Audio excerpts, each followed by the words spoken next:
On Saturday, the Ferrari team looked very competitive at the Monza circuit, demonstrating a promising pace throughout the day, although in the final attempt, many observers and analysts were expecting an additional, albeit small improvement that could have allowed the team to seriously challenge for pole position in the Italian Grand Prix. The potential for this was clearly present in the SF-25, but everything depended on putting together a flawless qualifying lap, an operation that turned out to be very complex. Despite having optimized the car to a significant extent, the engineers and strategists in Maranello are still facing several long-standing and recurring issues that limit the car's full potential. The SF-25 is optimized, but the limits remain.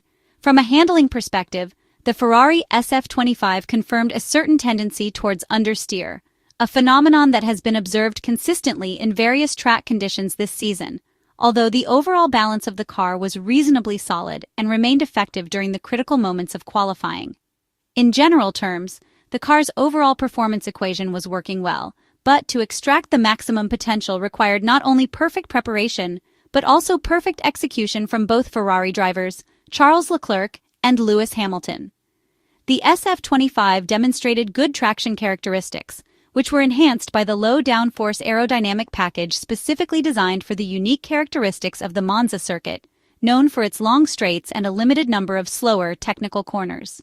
Following the on-track sessions on Friday, the Ferrari team devoted significant time and resources to improving braking performance and stability. However, it quickly became apparent that the system was not yet fully optimized, and there were still some areas that required fine-tuning. During the final free practice session, several drivers, including Charles Leclerc, experienced lockups into Turn 1, which clearly indicated that the braking balance was still not perfect. The Maranello engineers attempted to correct this issue using various adjustment knobs and settings available on the steering wheel, a complex task that requires coordination between the driver's feedback and real-time telemetry data. The Ferrari technicians managed to improve stability across several braking zones, where the car had previously shown a lack of confidence.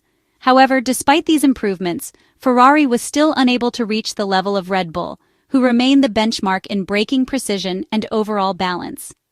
Charles Leclerc drove exceptionally well under these conditions, but even he lost approximately 0.2 of a second between the first and second chicane, highlighting the fine margins at this level of Formula One.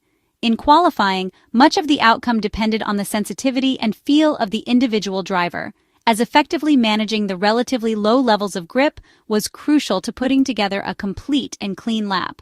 Max Verstappen of Red Bull, in particular, excelled in this area, demonstrating why he remains one of the most consistent and skilled drivers in modern Formula One. Ferrari's plan only worked partially. Another major limitation of the SF-25 remained in its performance through the few technical corners present on the Italian track. These sections, although brief, represent key moments where the car must display stability and precision, and they are also where Ferrari lost the most ground to the McLaren MCL-39 cars driven by Lando Norris and Oscar Piastri. During qualifying, both Ferrari drivers had to find a way to minimize losses in the central sector of the track. They were able to limit the deficit relative to Max Verstappen, but against the McLarens, which were performing exceptionally well in this part of the circuit, the Ferraris were unable to fully compensate. In the remaining sectors of the Monza track, both SF-25 single-seaters were able to recover some time thanks to higher top speeds on the long straights, demonstrating the advantages of Ferrari's low-drag aerodynamic package. This approach was part of the team's strategic plan, designed to maximize straight-line performance in order to mask or cover the weaknesses of the car in the slower, more technical portions of the track. This was a calculated theory developed by the engineers in Maranello, who carefully analyzed every detail of the SF-25's behavior. It was the same approach adopted by Max Verstappen, although the Dutch driver and Red Bull team executed it more effectively, fully exploiting the advantages of this strategy. Conversely, Ferrari was less consistent in the initial sector of the track and was unable to gain the full advantage expected in the remaining portions of the lap. However, through the two Lesmo corners, the SF-25 did manage to find a slight performance gain, which likely originated from a different tire warm-up strategy applied to the red-marked soft compound. Frédéric Vasseur, the team principal, partially confirmed this strategy, explaining that Ferrari had preferred to focus on proper tire activation rather than engaging in slipstreaming tactics, prioritizing consistent lap times over speculative aerodynamic gains from following other cars.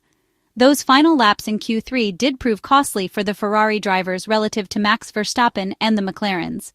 Charles Leclerc ended up fourth with Lewis Hamilton fifth on the timesheet, but will start 10th. The importance of the medium tire in Ferrari's setup could therefore become a crucial aspect of today's race. As has been consistently demonstrated over the past few seasons, and as Ferrari engineers have repeatedly emphasized, tire behavior remains one of the most decisive factors under the current technical regulations. At the Monza circuit, as was the case during the Dutch Grand Prix in Zandvoort last weekend, the ability to make the most effective use of the available tire compounds during qualifying was a critical factor in achieving competitive lap times. Observations from Free Practice 3 indicated that the yellow-marked medium compound actually adapted better to the characteristics of the Ferrari SF-25 than the softer red-marked tire, which on paper should have provided higher performance. There is a clear technical explanation for this phenomenon. The rear tires on the Ferrari generate a relatively larger load compared to other cars, and using the soft compound exacerbates the car's understeer, negatively affecting its overall balance and making cornering more difficult. Each tire compound, therefore, requires a specifically tailored setup. The soft compound, with its greater rear grip bias, tends to accentuate the car's difficulty in rotating through corners, highlighting one of the recurring characteristics of the SF-25. This situation could ultimately be advantageous for Ferrari during the Italian Grand Prix race.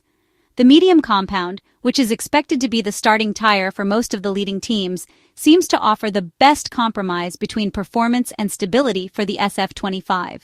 The same reasoning applies to the harder compound. Charles Leclerc has been particularly clear in communicating Ferrari's primary objective for the Monza Grand Prix: to try to win by taking advantage of every possible opportunity during the race. Tire management could be one of these decisive factors, provided that Ferrari is able to optimize the performance of the SF-25 on the medium and hard compounds, extracting the best potential from each set. In conclusion, while the Ferrari SF-25 demonstrated encouraging pace at Monza, the Maranello team still faces persistent challenges in optimizing braking performance and technical cornering.